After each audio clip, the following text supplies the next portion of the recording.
Assalamu alaykum, hörmətli televizor görgüçülər. Görüb atqanыңlar Erkin Asiya Radiosu Tor televiziyasının həftəlik xəbərlər proqramısı. Məzkur proqramımızda muşu bir həftə jarayonida radiomuzda anlatılğan bir qism Uyğurlarga münasibətlik mühim xəbərlərimizni əslitib ötməkçimiz. Mən Erkin. Mən Gülçehra.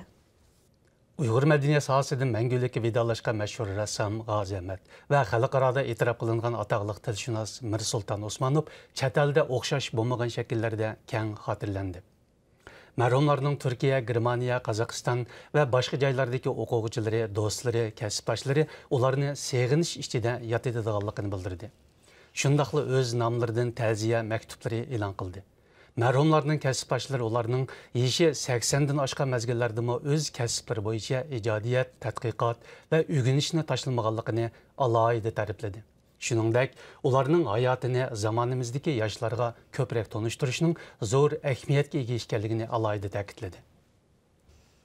Chet ellarda ilm tahsil qilayotgan Uyg'ur o'quvchilarga yaqinda Xitoy hukumatining turli shakllarda tahdid selayotganligi ma'lum bo'ldi. Bu o'quvchilarga Xitoy hukumat tarmoqlaridan kelayotgan tahdidlik uchurlarda ularning vatandagi urug' tuqqanlarini o'ylashib qo'yishi talab qilingan. Shuningdek, her xil yollar arqılıq bu o'quvchilarni o'zlari uchun xizmat qilishga qiziqtirgan. Chet eldagi Uyg'ur ziyolilar bu haqda fikr qilib, millionlab askari va yadro quroli bo'lgan Xitoy hukumatining bundaq qilmishlari amaliyotda Xitoy hukumatining naqadar qo'rqinchli bir hokimiyat ekanligini ko'rsatdi dedi. Uyg'urlar navbatda duch kelayotgan og'ir siyosiy besimlar har qaysi matbuotlarda tegishli yer elayotgan bir mezgilda xalqarada o'xshash bo'lmagan so'rovlardami Uyg'urlar masalasi davomli tanishtirilmoqda. Yaqinda Turkiyaning Kütahya, İstanbul, eski shaharlardagi oliy maktablarda mutaxassislar Sharq Turkiston masalasi hamda Uyg'urlarga doir ahvollar haqida maxsus doklad berdi. Dünya Uyghur Qurultayının vəkillərimi Avropa İttifaqı çağırğan kişilik hüquq temisidəki xalqaralıq yığında məxsus Uyğurlarının növbətdəki ağır vəziyyəti haqqında hər qaysı dövlətlərinin vəkillərinə təfsili düşənçə verdi.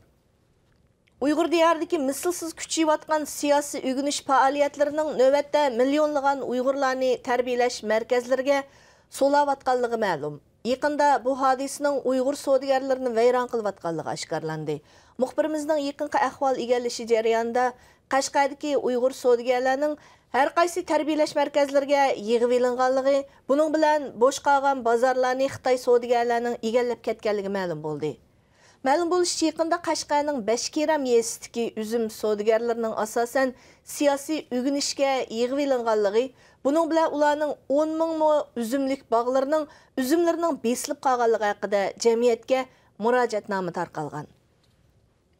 Ma'lum bo'lishicha, Uyg'urlar diyoridan Turkiyaga ketishga majbur bo'lgan Arzugul va uning onasi yaqinda urush o'tlarining xarobisi hamma yerni qoplagan Somaliyaga borgan. Ular tezla o'zlari borgan joyda tug'ut ishlariga lozimliq tibbiy xodimlarining bakmi kamchilik ekanligini bayqagan. Shuning bilan ular o'zlarining bu jihatdagi bilim orqali shu joydagi yerli xalqqa zarur yordamli bo'lgan hamda ularni bu jihatdagi bilimlar bo'yicha tarbiyalagan. Ular bu orqali Uyg'urlarning har qanday qiyinchilik sharoitimi qo'lidan kelsa boshqalarning dardiga darmon bo'ladigan oliyjanob fazilatini namoyon qilgan. Hamda ularga Uyg'urlarning navbatdagi ahvolini tanishtirgan. Birleşken Devletler Teşkilatı'nın kişilik hukuk meseleleri boyunca Ali Dereceli Heyeti Zeyt Hüseyin, Washington şehirdeki Tom Lantos Kişilik Hukuk Komitesi'de ötküzgen yığında növbette Müslümanlar dünyası duç kelivatkan kişilik hukuk meseleleri ve bunun akıbeti hakkında toxtaldı. Şuningdek Uyg'urlar hakkında soralgan sualga cevap verdi.